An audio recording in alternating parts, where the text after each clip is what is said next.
Cerita dimulai dengan seorang pria yang kelelahan, memanggil teman-temannya dan bertanya apakah Dungeon yang sedang mereka kerjakan ini tidak terlalu sulit, kawan. Salah satu berteriak bahwa bala bantuan Guild sedang dalam perjalanan dan mereka hanya perlu bertahan sedikit lebih lama. Namun mereka yakin bahwa dengan kecepatan ini, semua orang akan mati, sampai tiba-tiba seorang pria muncul dengan buku di tangannya dan menyuruh semua orang untuk mundur selangkah. Semua orang menoleh untuk melihat siapa itu dan sekumpulan tombak menghujani monster tersebut. Pria dengan ponsel di dahinya itu baru saja menyadari dan berkata bahwa ya, itu benar-benar dia, kawan. Ia bertanya kepada orang yang sedang melakukan siaran langsung apakah mereka bisa melihat sang pemburu para pemburu. Legenda Shinbake lah yang berdiri di depan mereka. Seseorang sedang menonton ini secara langsung di ponselnya saat ini dan mempertanyakan semua tentang gelar pemburu para pemburu itu. Baginya, itu tidak masuk akal karena pria ini bahkan tidak bisa menghadiri kelulusan anaknya sendiri. Ya, kau sudah bisa menebaknya, bukan? Anak laki-laki yang mengumpat di sana kemungkinan besar adalah putra dari bajingan itu. Seorang teman datang dan bertanya mengapa ia sendirian dan Shun dengan canggung berkata mereka sedang sibuk. Orang-orang itu memintanya untuk mengambil foto dan ia pun membantu. Sambil berpikir bahwa selalu seperti ini, ayahnya selalu sibuk. Saat sampai di rumah, ia melihat ibunya tanpa lelah. Ia sedang merawat saudara perempuannya yang telah koma selama 12 tahun. Kawan, melakukan gerakan kaki itu, mungkin untuk menjaga otot tetap lentur. Hal semacam itu, bukan? Berjaga-jaga jika dia terbangun. Xian bertanya mengapa dia tidak pergi ke kelulusan, dan sang ibu hanya menjawab bahwa dia seharusnya sudah tahu alasannya. Dengan marah, dia berteriak meminta kedamaian dan bertanya kenapa tidak bisa. Hanya butuh 1 hari saja. Rasanya semua orang di sana hanya peduli pada sang kakak. Namun tiba-tiba seseorang muncul di belakangnya dan mengatakan bahwa dia berteriak terlalu keras. Pria itu menoleh ke belakang. Itu adalah sang ayah yang tangguh, bukan? Gai Shinbake, seorang pemburu para pemburu.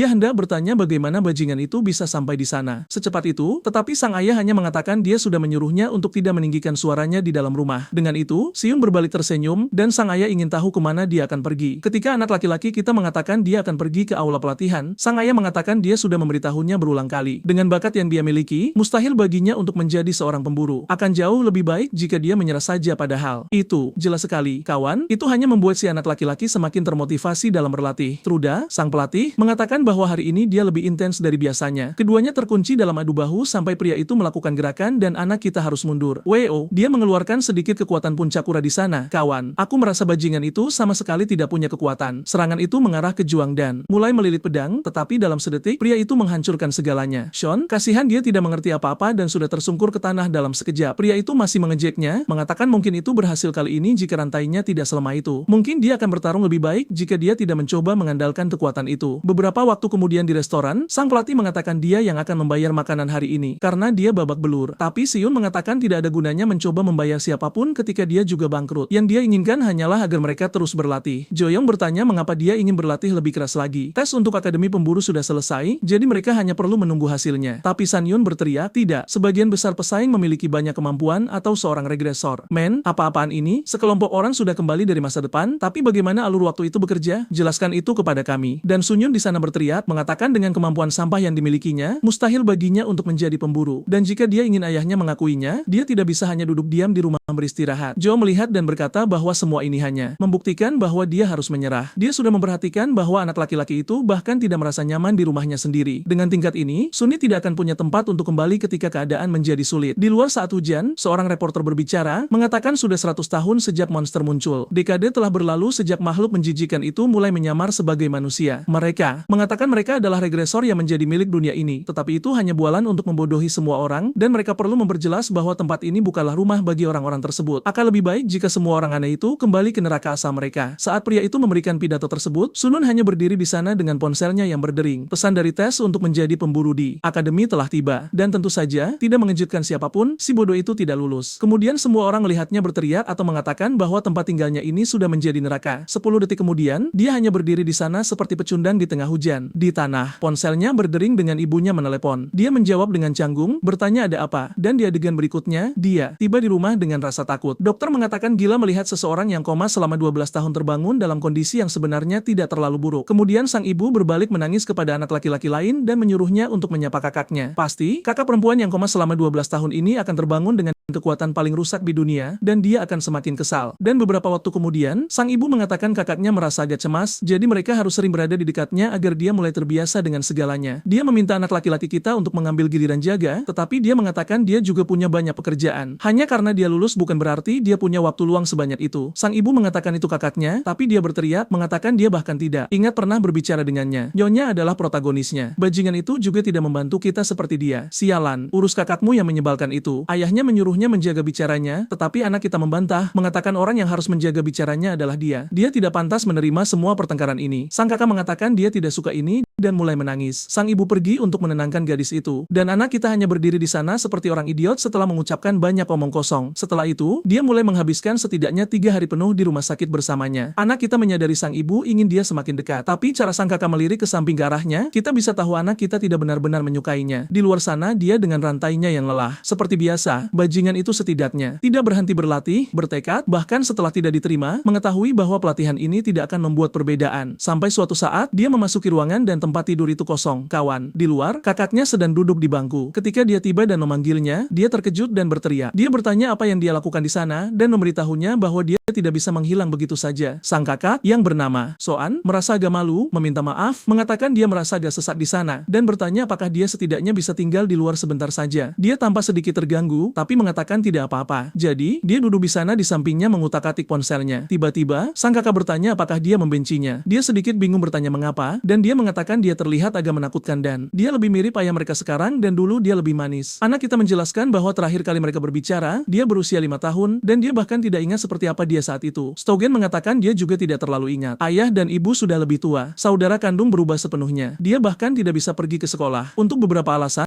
dia merasa sendirian di dunia ini. Kembali ke anak kita di dalam hati, ya kan, kawan? Itu juga terasa sendirian bagaimanapun juga. Dan kemudian dia bertanya omong kosong apa yang dia katakan. Dia, punya ibu, punya ayah. Jadi bagaimana dia bisa sendirian? Belum lagi dia selalu bisa mencari teman baru. Hanya karena dia tidak bisa sekolah bukan berarti dia akan sendirian selamanya. Itu membuat anak itu berpikir bahwa pergi ke akademi pemburu bukanlah satu-satunya jalan untuk menjadi pemburu. Durian, sang pelatih, tidak pernah pergi ke akademi. Masih terlalu dini baginya untuk menyerah. Kemudian Soan berterima kasih dan mengatakan lebih baik mereka kembali. Anak kita kemudian pergi dan bertanya bagaimana dia bisa sampai di bawah. Tidak ada kursi roda dan ototnya seharusnya benar-benar atrofi. Tapi kawan, gadis itu melayang. Bukan, beri aku $1 juta sekarang dan ini adalah hal yang jelas. Sialan. Dia bertanya apa yang terjadi dan dia mengatakan bahwa sepanjang waktu dia tertidur, dia tinggal di alam peri. Sunun berdiri di sana dengan mulut terbuka, mengingat reporter yang mengatakan bahwa orang-orang yang kembali dari dunia lain itu adalah sekumpulan iblis. Dan sang ayah juga mengatakan bahwa dengan bakat yang dia miliki, dia tidak akan pernah menjadi pemburu. Melihat dia melayang di sana dengan tenang dan bersinar, anak laki-laki itu terkejut. Kita masuk ke kilas balik untuk mencari tahu apakah bocah ini kuat di masa lalu juga. Sang ibu muncul di sekolah, 2 anak terkutuk yang sangat kotor. Mereka mengeluh. Dikatakan bahwa besok mereka akan bermain lebih banyak dan kembali ke rumah. Namun, besok adalah wilayah yang belum dipetakan bagi siapapun. Sudah di rumah, mereka mandi, makan malam, dan pergi tidur. Soyan berbaring, bertanya-tanya apa yang akan dia lakukan besok. Tapi pada saat itulah peri biru aneh muncul dan mengatakan dia telah terpilih untuk pergi ke dunia mereka dan bertanya apakah dia tertarik menyelamatkan tempat itu. Setelah itu, Soan menghabiskan sekitar 6 bulan di dunia lain itu. Tapi ketika dia kembali, dia mendapati bahwa 12 tahun telah berlalu di dunianya. Dan sekarang di rumah sakit, seorang pria mengatakan bahwa dia yakin putrinya adalah seorang retourne. Gelang di lengannya seharusnya menjadi semacam kemampuan yang bangkit, tetapi itu tidak bekerja pada mereka yang membawa kekuatan dari dunia lain. Pria itu kemudian meminta Soan bercerita tentang tempat yang dia datangi. Dia hanya mengatakan bahwa pria itu menjelaskan apa yang bisa dan tidak bisa dia lakukan, cara menggunakan sihir, dan pengetahuan yang diperlukan untuk bertahan hidup, dan juga cara menghadapi ratu. Pria itu sedikit bingung, bukan? Dia menyuruhnya menceritakan tentang ratu ini. Dia mengatakan bahwa ratu ini adalah orang jahat di dunia itu, dan ada janji bahwa jika dia bisa mengalahkannya, dia bisa kembali ke dunia ini. Pria itu bertanya apakah dia kembali setelah membunuh ratu, dan gadis itu berteriak mengatakan tidak. Dia berhasil menyelesaikan konflik dengan berbicara dan juga tidak mempelajari sihir berbahaya apapun. Pria itu mengatakan bahwa tidak ada dari itu yang penting. Kekuatan retourne selalu berbahaya. Itu karena kebanyakan memperoleh kekuatan yang cukup untuk menyelamatkan dunia lain. Itu saja sudah cukup baginya untuk yakin bahwa kekuatan yang dia terima melebihi kekuatan pemburu kelas S. Terakhir, sudah umum bagi kemampuan seorang retourne untuk berbeda dari yang mereka miliki di dunia lain. Itulah mengapa kerabat perlu mengawasinya dan menghentikannya menggunakan kemampuan apapun. Besok, kantor pemburu akan menghubunginya. Di pintu, Shun mendengar semuanya dan hanya pergi begitu saja. Kawan, mengingat bahwa dalam tes pemburu, mereka mengatakan bahwa kemampuan fisiknya sebenarnya bagus untuk menjadi seorang pemburu. Masalahnya adalah kemampuannya tidak berguna dalam pertempuran melawan monster. Itu karena daya tahan rantainya lebih buruk daripada rantai biasa. Itulah mengapa kemampuannya dinilai peringkat F. Oh man, kukira itu seperti rantai Badas Kurapika, tapi anak ini kelaparan dengan rantai Walmart. Saat itu, sang kakak muncul dengan canggung dan bertanya apakah dia tidak terkejut. Dia tidak perlu takut. Lagi pula, tidak ada yang berubah dari masa lalu, tapi Siun hanya menyuruhnya pergi. Kawan, gadis malang itu agak menyusut dan mengatakan dia lebih suka sendirian. Oh, Sunyun, gadis malang. Dia ada di sana gemetaran, mencoba mengerti mengapa, tapi dia hanya berteriak padanya dan menyuruhnya untuk menghilang. Men, dengan itu, dia bangun dan pergi. Di sanalah dia di jalan sendirian lagi. Tiba-tiba, dia berhenti dan bertanya pada dirinya sendiri apa yang dia lakukan. lakukan. Mengapa dia begitu menyedihkan seperti ini? Di tengah pertanyaan-pertanyaan ini, dia melihat orang-orang berkumpul dan bertanya-tanya mengapa. Di tengah kerumunan itu adalah ayahnya, berlumuran darah seperti biasa. Ya kan, kawan, pria ini bekerja keras. Sementara itu, kakaknya berada di rumah sakit menatap keluar jendela, mengingat omelan yang dia dapatkan. Dia tidak terlihat seperti anak laki-laki sebelumnya. Dan tiba-tiba, dia menghilang dan terbang. Kawan, dia terbang sedikit di atas kota dan berhenti di depan taman bermain yang sama dari masa lalu, mengingat ibu mereka merawat mereka berdua. Semua yang dia inginkan adalah kembali ke masa-masa itu. Dia mulai menangis, mengulangi bahwa dia ingin kembali ketika tiba-tiba beberapa pria muncul di belakang, dan dia berbalik. Yang piran di sebelah kanan bertanya apa yang dia lakukan di sana jika dia baik-baik saja. Dia tidak benar-benar tahu bagaimana menanggapi, dan dia mengatakan tempat ini sudah lama ditinggalkan karena dungeon break yang terjadi. Tidak baik bagi orang malang untuk ingin tidur di sekitar sini. Dia mundur, agak mundur saat mereka mendekat. Ketika dia akan mengatakan bahwa dia baik-baik saja, dan tahu jalan kembali, entah dari mana, pria itu memukul kepalanya. Men, apa-apaan? Gadis itu lemas dan jatuh rata ke tanah. Jelas, bajingan itu masih mengatakan bahwa jika dia memukulnya, dia boleh memilikinya. Tapi kawan, gadis itu bangkit kembali. Pria itu bertanya apa yang terjadi. Bagaimana mungkin bocah itu bisa bangkit? Dan dari kelihatannya, dia tidak senang karena mendapat pukulan di kepala. Teman-temannya bertanya apakah pria itu bahkan tidak tahu cara menggunakan pemukul jika dia tidak bisa meledakkan kepalanya. Dan pria itu mengatakan itu tidak masuk akal. Pemukulnya kotor semua. Dia pasti memukul dengan keras. Sementara itu, Sun bertanya-tanya, kan, mengapa dia memukulnya seperti itu? Pria itu mendekat lagi, mengatakan bahwa mungkin cara ini akan lebih baik. Tapi pada saat itu, dia mengerahkan tangannya dan mengatakan bahwa jika mereka terus maju, dia akan menembak. Kawan, kalian bertiga, lebih baik mundur. Men, aku bisa melihat kalian akan tertusuk. Jelas, tiga karakter sampingan itu bersemangat untuk menyelesaikan bagian mereka dalam cerita. Kemudian, So ingat buku sihir yang diberikan peri itu padanya. Ini adalah sihir dasar yang disebut busur dan anak panah. Dia tidak perlu khawatir karena siapapun yang terkena tidak akan mati. Biasanya, mereka hanya akan membantu untuk waktu yang singkat. Namun, saat dia menembak, men, lihat serangan merah yang mengenai itu. Ekspresi pria itu berubah segera dan So ingat pria Guil itu memperingatkannya. Saat seorang returne kembali ke dunia ini, kemampuan mereka berubah sepenuhnya. Dan kawan, dia membuka kawah yang begitu dalam hingga kamu bisa melihat dua orang. Di baliknya, pria itu jatuh di sana ke tanah, hanya tersisa noda. Dan So yang melihat tangannya sendiri, bertanya-tanya mengapa itu terjadi. Kembali ke anak kita di momen kerumunan. Kawan, ada sang ayah memegang pria YouTube itu di lengannya, semuanya mati dan hancur. Semua orang bertanya apakah dia benar-benar mati. Dan sekarang bahkan ayahnya menyadari bahwa Sonyan ada di sana menonton semuanya. Masa depan Emer. Bis kena masalah dan sang ayah bertanya kenapa dia ada di sana dan di mana kakaknya. Anak kita agak canggung bertanya apakah dia bahkan tidak boleh pergi jalan-jalan. Sang ayah menatapnya tajam dan bertanya apakah itu pertama kalinya dia melihat mayat. Anak kita mengatakan ya dan sang ayah kemudian mengatakan 4 dari 10. Itu adalah tingkat kematian dalam industri pemburu tahun lalu.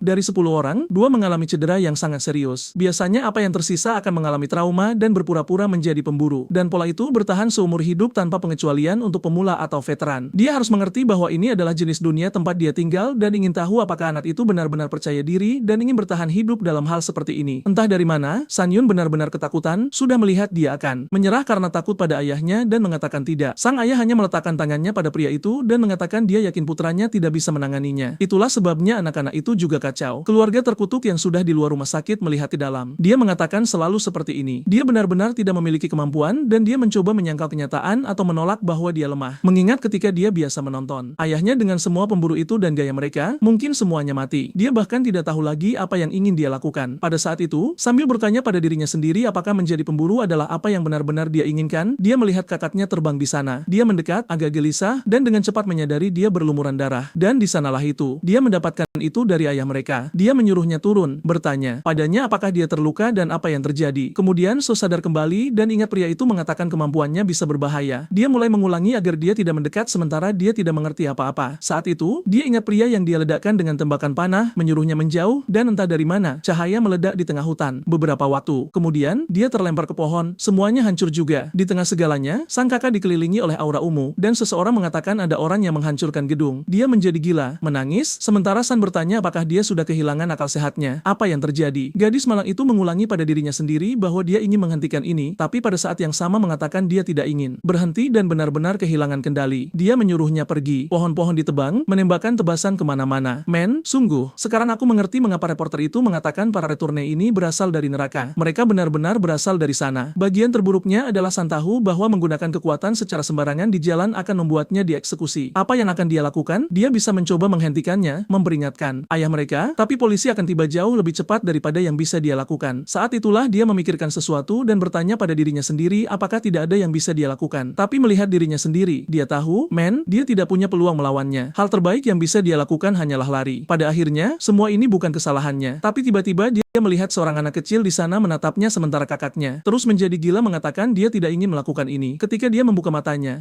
dia melihatnya berlari ke arahnya dengan rantai lelah itu menghindari segalanya berteriak bertanya apakah dia bisa mendengarnya dan menyuruhnya tenang. Pada saat itu, anak kita ingat apa yang dikatakan ayahnya tentang tingkat kematian pemburu. Dia bahkan belum secara resmi menjadi pemburu dan sudah mempertaruhkan nyawanya. Tapi pada saat yang sama dia sampai pada kesimpulan bahwa mempertaruhkan nyawa adalah apa yang dilakukan seorang pemburu. Kemudian dia berteriak, menyuruhnya tenang dan melepaskan diri dari kebingungan itu. Sun mulai bertanya-tanya mengapa dia melakukan sejauh itu untuknya. Dia bukan orang yang sama yang dulu dia kenal. Peri itu tiba-tiba memegang tangannya dan bertanya apa masalahnya. Dia adalah pahlawan wanita yang telah menyelamatkan dunia mereka. Tapi, Sun menjawab tidak. Di dunia lain itu, dia hanya orang dewasa secara fisik. Dia tidak punya teman dan berbahaya. Dia baru saja tiba dan sudah membunuh sekelompok orang dan semua orang membencinya. Peri itu, bagaimanapun, mengatakan itu tidak benar. Setidaknya, dia belum pernah melihat orang mempertaruhkan nyawa mereka sendiri untuk menyelamatkan seseorang yang mereka benci. Rantai itu mendekat dan di adegan berikutnya, dia melemparkan anak laki-laki itu ke dalam pelukannya sambil menangis. Masalahnya adalah polisi mengepung tempat itu. Kawan, jadi hal-hal tidak akan berjalan lancar baginya. Anak kita melihat dirinya sebagai anak kecil yang bahagia dan mengatakan setidaknya dia berhasil melakukan itu. Orang lain muncul dan bertanya pada temannya apakah dia melihat apa yang dilakukan anak itu. Dengan itu, insiden itu ditangani oleh polisi. Mereka memastikan tidak ada yang mencapai berita tetapi hasil yang jelas adalah, kawan, Soan berakhir di penjara. Penjaga muncul dan mengatakan jam kunjungan telah dimulai. Saat dibawa menyusuri lorong, dia ingat betapa ibunya menangis segera setelah dia tahu dia akan ditangkap. Pria itu membuka pintu dan dia pikir itu ibunya. Tapi siapa? Kawan, itu ayahnya. Dia duduk di sana membungkuk, mencoba menjelaskan berbagai hal, tapi dia menyela dan mengatakan dia di sana untuk mengeluarkannya dari tempat itu. Wanita berkacamata yang datang dan berbicara dengannya memiliki kekuatan untuk membaca ingatan orang. Dia bisa melihat dalam ingatan bahwa dia diserang lebih dulu dan menggunakan kekuatannya untuk membela diri. Secara hukum, tindakan menggunakan kekerasan itu dibenarkan. Jadi, jelas, dia tidak bisa dipenjara karenanya. Karena Soyan hanya dari dunia peri, dia tidak mengerti semua tindakan yang dibenarkan, penggunaan kekerasan, masalah hukum ini, kan? Tapi sang ayah menjelaskan, pada dasarnya, itu berarti dia tidak bersalah dan itulah mengapa dia akan dibebaskan. Dengan canggung, dia mencoba mengatakan dia membunuh seseorang, tapi sang ayah mengatakan orang yang dia tembak tidak mati. Ada banyak pengguna yang bisa pulih dari segala jenis luka, jadi dia mungkin baik-baik saja sekarang.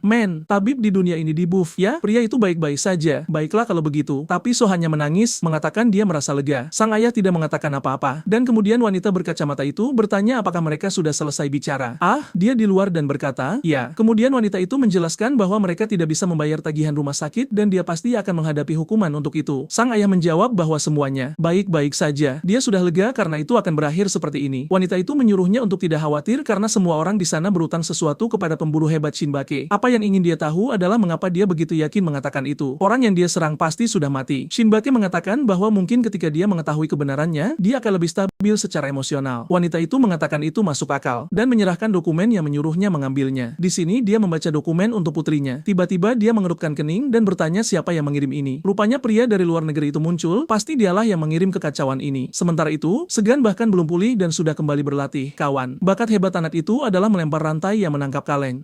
Dia berdiri di depan seorang pria di sana yang tampaknya tidak terlalu terkesan. Dia ingin tahu siapa pria gila itu, dan pelatih menjawab dia juga tidak tahu. Pria itu mengatakan untuk tidak terlalu mengkhawatirkannya dan terus melakukan apapun yang mereka lakukan. Sunny menjawab bahwa dia tidak bisa fokus dengan komentator sialan di sampingnya yang berbicara omong kosong. Pria itu, bagaimanapun, bertanya apakah itu benar-benar karena dia. Apakah dia benar-benar akan mengatakan dia tidak bisa fokus dalam pertarungan nyata karena sesuatu yang begitu sepele? Hal sepele seperti itu pasti akan terjadi di dalam Dumyeon. Dan jika dia tidak bisa berkonsentrasi hanya karena seseorang sedang makan keripik di sebelahnya, itu sudah menunjukkan dia belum siap. Saat itu, Siyu melangkah maju dan bertanya apakah pria tua itu mengenalnya. Pria ini akan memulai pertarungan sekarang. Sunyun akan berbicara tentang seberapa banyak dia berlatih, tapi pria itu hanya bangun dan mengatakan dia tidak peduli dan mengatakan bahwa dia mengakui anak itu benar-benar memiliki kemampuan fisik yang baik, tetapi kemahirannya sangat buruk. Anak kita bahkan tidak menyadari bahwa pria itu dalam 1 detik sudah ada di belakangnya. Pria itu mengatakan rantai yang dia buat dengan energinya sendiri itu mengerikan karena dia dipaksa untuk terus mengonsumsi hanya agar bisa untuk mengendalikannya. Belum lagi, dia menggunakan terlalu banyak tenaga dalam setiap gerakannya dan serangannya sama sekali tidak presisi. Dia perlu memahami bahwa seorang profesional bahkan tidak menggunakan banyak tenaga. Dia mengambil sebungkus keripik dan berkata, begini caranya, kawan. Dengan 1 serangan, semua kaleng itu tertembus. Dia bertanya apakah si bocah mengerti. Dan bocah kita benar-benar terkejut. Hal yang paling gila adalah bungkus keripik yang diselimuti energinya masih utuh. Sementara Judong bertanya-tanya siapa orang ini, pria itu berjalan ke arah bocah kita dan mengatakan bahwa dia sendiri bahkan tidak tahu kekuatan sejatinya. Kemudian dia mengeluarkan gulungan dan mengatakan ini adalah alat untuk memanggil para returne dan dia ingin bocah itu membawanya lebih dekat ke rantai tersebut. Saat dia menyentuhnya, benda itu lenyap dan dia berkata sekarang dia mengerti. Mengenai anak-anak kita, apakah kamu ingat apa yang terjadi di rumah sakit? Karena dia jelas melihat bahwa saat rantai bocah itu bersentuhan, sang adik benar-benar memadamkan kekuatannya. Dengan kata lain, dia memiliki bakat yang belum pernah terlihat sebelumnya untuk menyegel kekuatan para pengguna kekuatan. Mencoba menggunakan rantai itu sebagai senjata adalah definisi nyata dari bakat yang terbuang. Bingung, San bertanya bagaimana dia tahu semua ini, dan siapa dia sebenarnya. Dia memperkenalkan dirinya sebagai Ge Yang, seorang pemburu profesional dan profesor di Akademi Kemampuan Khusus. Dan hari ini, dia ada di sana untuk merekrut si bajingan itu. Maksud saya, bocah kita benar-benar membeku dan berkata dia sudah gagal dalam tes masuk. Dia mengatakan jangan khawatir tentang itu. Dia memiliki wewenang untuk mendaftarkan siswa manapun di sana, dan kemampuan yang dimiliki bocah itu sudah cukup bagus. Tapi tentu saja, dialah yang membuat keputusan akhir. Apakah dia ingin bergabung dengan akademi atau tidak? Astaga, bocah itu tiba-tiba menunjukkan wajah bodoh sambil berkata, apa ini? Hah, hampir menangis. Ya Tuhan, dia baru saja kehilangan 10 poin lisan. Pria itu tertawa dan menyambutnya di Akademi Hunter, tetapi tiba-tiba sesuatu terbang ke arahnya. Jiang berbalik dan berhasil menangkapnya di udara. Wah, ternyata itu kertas tadi. Dan disinilah Shinbek tampak kesal dan memancarkan aura, menuntut Jiang segera menjelaskan apa rencananya dengan hal itu. Jiang berbalik dan menjawab bahwa seharusnya dialah yang menanyakan itu. Sementara sang ayah panik, Siyun tidak mengerti apa yang sedang terjadi. Dan sekarang Jiang berhadapan muka dan hanya mengatakan bahwa semakin dia melihat Shimik, semakin dia sadar dia semakin tua dan keriput. Dia seharusnya mulai menghadiri rapat sebelum orang lupa seperti apa tampangnya. Namun, sang ayah menyuruhnya berhenti mengalihkan pembicaraan dan menjawab benda apa itu. Jiang mengatakan jelas dia baru saja mengirim anak-anak itu surat rekomendasi kecil. Soyun adalah seorang returne dengan kemampuan S-Rank dan San Yun memiliki kemampuan yang belum pernah ada sebelumnya. Sang ayah mengatakan dia tidak menerima itu untuk keduanya. Meskipun Soyun memiliki tubuh yang lebih dewasa, dia hanya menghabiskan 6 bulan di dunia lain. Jadi dia masih memiliki pola pikir seorang anak dan tidak bisa masuk ke akademi seperti itu. Namun, Jia mengatakan dia perlu beradaptasi, dan dialah yang selalu mengatakan hal itu. Selain itu, sepertinya kekuatannya sedang lepas kendali saat ini, tanpa mengetahui. Cara menggunakan kekuatannya, dia pada dasarnya adalah sebuah bom, dan satu-satunya kesempatan adalah berlatih dengan para ahli di sekolah. Tapi sang ayah mengatakan bahwa dia sendiri sudah cukup untuk melatihnya. Dia melirik ke samping dan mengatakan bahwa selain itu, bocah di sana ini tidak memiliki bakat apapun. Dan dia memberitahu bocah kita bahwa dia harus memahami tekad tanpa kekuatan hanya akan membawa pada kematian. Ini bocah kita yang satu saat emo dan saat berikutnya bersemangat. Tapi kemudian Jia mengatakan bahwa dia salah. Dia melihat dengan matanya sendiri bahwa bocah ini berani dan terjun langsung demi menyelamatkan adiknya. Dia memiliki keberanian yang dibutuhkan untuk menjadi seorang pemburu. Tapi Shinbake menjawab bahwa itu bukan keberanian, itu kecerobohan. Dia menoleh ke bocah kita dan bertanya apakah saat itu dia tahu apa kemampuan adiknya dan apakah dia benar-benar berpikir dia bisa menghentikan kekuatannya. San, dengan canggung, mencoba menjelaskan bahwa dia hanya takut adiknya terluka. Tapi sang ayah memotongnya dan mengatakan itulah masalahnya. Dia tidak fokus pada hasilnya. Satu-satunya alasan dia masih hidup sekarang adalah karena dia beruntung kemampuannya berhasil kali ini. Tapi apakah dia akan hidup sebagai pemburu yang berjudi dengan keberuntungan setiap saat? Wu Jai Hyong sedang mencoba merekomendasikan bocah itu, tetapi tidak ada gunanya. Surat itu tidak akan memberinya perlakuan khusus apapun. Pada akhirnya, dia hanya akan berakhir di akademi itu. Dia akan dihancurkan oleh persaingan. Wah, ayah ini benar-benar tidak membantu sama sekali. Benar-benar bajingan yang menjatuhkan putranya sendiri. Saat keduanya berdebat, Siyun bertanya mengapa sang ayah selalu melakukan ini. Mengapa tidak sekalipun dia memiliki keberanian untuk mengatakan bahwa dia melakukan pekerjaan dengan baik, dia bahkan tidak dipuji karena menyelamatkan adiknya. Sesuatu yang seharusnya sudah jelas. Dia hampir gila di sana ketika tiba-tiba seseorang memegang lengannya. Itu adalah John yang memuji bocah kita. Sekarang setelah seorang guru mengakuinya, dia selangkah lebih dekat dengan mimpinya. Bocah kita tampak canggung, mengatakan tidak seperti itu atau apalah. Tapi pria itu menyuruhnya untuk tidak terlalu memikirkannya. Yang perlu dia lakukan hanyalah mengikuti jalan yang dia yakini benar. Sambil menatap rantai di tangannya, dia mengatakan dia percaya pada usaha yang ditunjukkan bocah itu dan dengan jelas mengatakan langsung kepada sang ayah bahwa dia tidak perlu peduli dengan orang yang tidak menghargainya. Terlebih lagi dengan seseorang yang tidak tahu apa-apa tentang dia. Wah, saya pikir pria ini bekerja untuk sang ayah, bukan? Seperti semacam mata-mata. Tapi rupanya mereka juga tidak akur. Dan sang ayah mengatakan sekarang dia mengerti mengapa anak itu sangat terobsesi menjadi seorang pemburu. Pasti pria ini yang menjadi orang bodoh yang memberinya harapan palsu. Aura sang ayah membuat pria itu mulai berkeringat dingin, tetapi bocah itu menampar wajahnya sendiri sambil berterima kasih secara mental kepada guru karena membantunya menjernihkan pikirannya. Kemudian dia mengatakan bahwa pada awalnya dia hanya ingin menjadi seperti ayahnya. Dia ingin diakui dan membuktikan bahwa dia bisa menang. Dia hanya memikirkan hal-hal menyedihkan seperti itu. Tapi hari itu di rumah sakit, semuanya benar-benar berbeda. Dan sekarang jika dia siap, dia akan menjadi pemburu. Bahkan jika itu berarti harus melawan ayahnya. Tapi Shinbik berbalik dan berkata dia tahu. Kata-kata saja tidak cukup baginya untuk memahami berbagai hal. Pria itu meletakkan tangannya di bahu bocah itu, mendekat ke telinganya, dan menyuruhnya untuk mencoba. Kemudian bocah kita bahkan tersentak. Dan sang ayah mengatakan bahwa tak lama lagi dia akan menyadari bahwa dia tidak dilahirkan untuk menempuh jalan yang sedang dia coba ikuti ini. Sang ayah akan memberinya waktu 1 tahun untuk masuk ke dewan siswa. Jika dia bahkan tidak bisa melakukan itu, dia akan dibawa pulang secara paksa. Dia mencoba mengatakan sesuatu, tetapi sang ayah hanya menyuruhnya diam dan memperingatkan agar Suni sebaiknya melindungi adiknya. Kekuatannya sama sekali tidak stabil, dan suka atau tidak, satu-satunya pilihan adalah mengirim bocah itu bersamanya. Dia sebaiknya memastikan adiknya hidup dengan damai di sekolah. Dan sama seperti syarat pertama, jika terjadi sesuatu,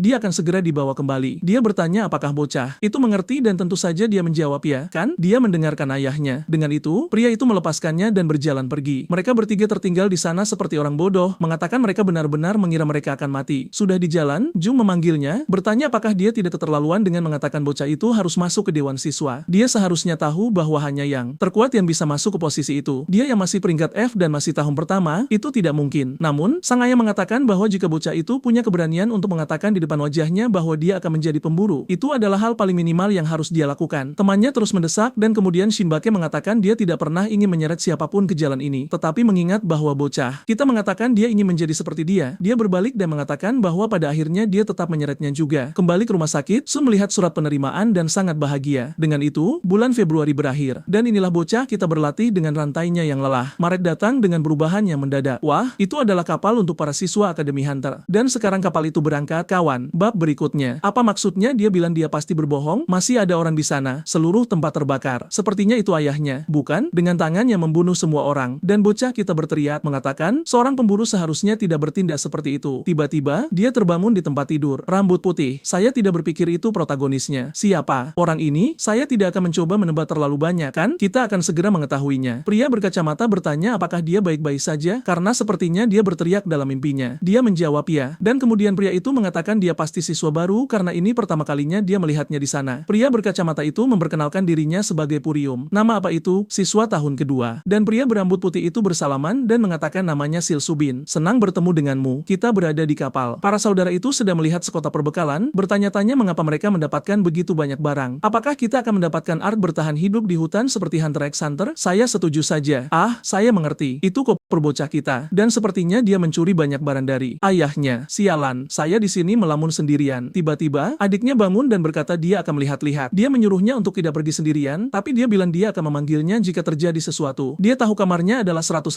dan bocah kita sadar dia sedang membesarkan seorang anak. Dia melihat keluar jendela sambil berpikir hal yang penting adalah mengetahui apa yang akan mereka lakukan untuk ibu. Sementara itu, ada pria berambut pirang di Gilada yang mengatakan bahwa kehidupan baru di sekolah ini akan penuh dengan pertemuan dan dia perlu berteman dengan orang-orang kuat agar hidup lebih mudah. Tapi itu hanya apa yang dipikirkan oleh seorang pemula. Dan itulah mengapa Purium bertindak seperti itu. Rupanya, dia tidak sepenuhnya waras dan dua orang di sampingnya mencoba mencari tahu apa yang dibicarakan pria gila ini. Pria pirang itu kembali normal dan berkata bahwa menjalin kedekatan dengan siswa lain itu bagus. Tapi lain kali, lebih baik membawa gadis yang sangat cantik seusianya. Pria berkacamata itu meminta maaf, mengatakan, pria gila ini, Wan, ada kecanduan gadis. Saya tidak menyalahkan bajingan itu. Dan di sanalah dia tampak kesal, mengatakan dia sudah mencari kemana-mana dan belum melihat siapapun. Tapi lihat siapa yang akhirnya dia lihat. Tepat di sana, sedang memberi makan burung. Dia agak sedih karena burung-burung tidak mengambil keripiknya ketika tiba-tiba dia menjatuhkan bungkusnya. Namun pada detik yang sama, Wujun muncul, mengambilnya, dan mengembalikannya. Dia dengan imut mengucapkan terima kasih, tetapi pria ini, dia tidak benar-benar waras. Segera, dia mengatakan bahwa dia tidak bisa menarik burung apapun, tetapi dia berhasil menarik perhatian orang lain. Dia sedikit bingung. Sementara temannya bertanya-tanya apakah boleh membiarkan orang gila ini terus bertindak seperti itu. Purium menjawab bahwa karena dia tidak lari, itu sebuah revolusi. Banyak orang di sana sudah pernah berpartisipasi sebelumnya. Satu-satunya kelemahan adalah mereka harus membayar biaya yang sangat mahal. Sufen mengatakan masuk akal untuk membayar. Bagaimanapun, siapapun yang lulus dari sini tidak perlu khawatir tentang pekerjaan lagi. Tapi, mengingat pemburu yang membakar segalanya, dia mengatakan tidak semua orang pantas mendapatkan kualifikasi itu. Purium melirik dan bertanya-tanya kemana Wujun pergi dengan gadis itu. Dia mengatakan yang terbaik adalah mengikuti karena pria itu tidak waras. Dan di sanalah mereka pergi. Kawan, adegan berikutnya, sudah di dalam ruangan, dia membawa pria itu untuk menemui bocah kita atau sebenarnya membawanya untuk melaporkannya karena saat itulah. Dia mengatakan bocah kita harus melupakan meninggalkannya. Pria ini mengikuti dia. Dia bertanya apakah dia punya pacar dan bahkan menyentuhnya. Detik berikutnya dari luar teman-temannya melihat si bodoh diusir dari ruangan. Dia memberitahu bocah kita bahwa mereka bisa bicara sedikit tapi Sonyan sudah pergi untuk menghajarnya. Pria berkacamata datang membantu sementara Subin hanya duduk di sana. Seperti apa yang terjadi? Sepertinya. Adegan berikutnya bocah kita menjelaskan bahwa dia telah tertidur selama 12 tahun dan saat itu para pria mulai meminta maaf kepada penggemar itu karena mereka tidak tahu tentang itu. Bocah kita bilang tidak apa-apa dan meminta maaf karena telah memukul mereka tiba-tiba. Kemudian pria berkacamata itu mengatakan bahwa dia dan Subin pasti seusia. Dan pria itu menyapa bocah kita yang tampak sangat tampan sehingga tidak terlalu peduli untuk membalas sapaan. Beberapa saat kemudian di luar, Puryum bertanya apakah dia di departemen pemburu dan dia menjawab ya. Pria itu ingin tahu apakah ada pemburu yang dia gemari atau yang dia sukai. Bocah kita mengatakan secara pribadi tidak. Ayahnya adalah seorang pemburu jadi dia sedikit terpengaruh. Kemudian pria itu ingat bahwa namanya Jae Sunyun dan bertanya apakah dia kebetulan mengenal Shin Bake. Dan ya, persis seperti yang kita bayangkan, mata Subin sudah terbuka lebar. Dia ingat bajingan itu saat bocah kita berkata, ya, itu ayahku. Si bodoh membeku sementara yang lain terkejut, bertanya apakah dia tidak berbohong, mengatakan mereka penggemar dan semua itu. Tapi Subin ingat betul siapa Jae Shinake. Dan sekarang dia hanya duduk di sana, bahkan tidak tahu bagaimana memprosesnya. Tepat di depannya adalah putra dari orang itu. Puryum mengatakan bahwa ayahnya adalah panutan. Ketika dia lebih muda dan bermimpi menjadi seorang pemburu, dia selalu melihatnya sebagai inspirasi. Bocah kita bertanya apakah dia tidak ingin menjadi pemburu lagi, dan dia menjelaskan bahwa sekarang dia di departemen teknik sihir. Dia tidak punya bakat untuk menjadi seorang pemburu. Tidak, itu karena dia peringkat E. Bocah kita terus berpikir dan dia ada di sini tapi dia peringkat F. Dan tepat pada saat itu, adiknya mengatakan persis seperti itu dan mereka bertiga terkejut. Bocah kita menjadi canggung dan Puryum ingin tahu bagaimana gak bisa menjadi pemburu dan diterima jika dia peringkat F. Sofyan sudah melompat sebelum dia bisa mengatakan apa-apa, menjelaskan bahwa mereka diterima melalui rekomendasi. Dia mengusap kepalanya, berputar ke sana kemari. Tapi pastinya kita akan berakhir membencinya, bukan? Kemudian dia memanggil Puryum dan mengatakan bahwa jika dia berlatih keras, dia mungkin juga akan menjadi pemburu sepertinya. Atau setidaknya, kau tahu, berhasil masuk ke departemen untuk mengikuti tes. Jelas, Subin pasti berpikir bahwa bocah ini hanyalah anak manja yang ada di sana karena ayahnya. Perjalanan berlanjut dengan Puryum mengajari adiknya cara bermain Nintendo Switch. Wujun menggoda para gadis dan bocah kita mondar-mandir. Saat itulah dia melihat Wujun di tepi kapal dan pergi bertanya apakah dia merasa mabuk laut. Dia menjawab ya, dan bocah kita berhenti di sampingnya. Kemudian pria itu bertanya mengapa dia ingin menjadi seorang pemburu. Sony mulai mengatakan sesuatu tentang ayahnya, tapi Sil Subin memotong dan mengatakan bukan itu yang dia tanyakan. Dia ingin tahu apa keyakinannya, apa pola pikirnya, entah dari mana. Pria itu mencoba masuk ke mode pelatih penuh dan mengubah bocah itu. Dia ingat saat dia melihat dirinya sebagai seorang anak tetapi mengatakan dia tidak yakin. Dia belum memikirkannya sedalam itu. Seven kemudian mengatakan bahwa ketika Anda menonton berita, Anda melihat semua jenis orang yang menjadi pemburu tanpa motivasi yang benar. Mereka yang hanya ingin menghasilkan uang dengan mudah atau menjadi terkenal. Bocah kita setuju bahwa ada orang seperti itu dan pria itu tidak berhenti bicara. Mengatakan bahwa orang-orang itu tidak mengerti bahwa menjadi pemburu tidak hanya membawa keuntungan, tetapi juga membawa tanggung jawab dan itulah mengapa dia membenci para pemburu. Bingung, Seyun bertanya mengapa dia ingin menjadi salah satunya. Untuk yang dia jawab bahwa dia ingin menjadi seseorang yang bisa menyelamatkan semua orang dan itulah mengapa dia ingin memberitahu bocah kita untuk tidak pergi ke akademi. San berhenti sejenak dan bertanya apa yang dia bicarakan. Subin mengatakan konyol bahwa dia memberitahu Puryum bahwa dia bisa menjadi pemburu bahkan sebagai peringkat E. Saat seseorang bangkit, itu saja. Peringkat mereka sudah ditetapkan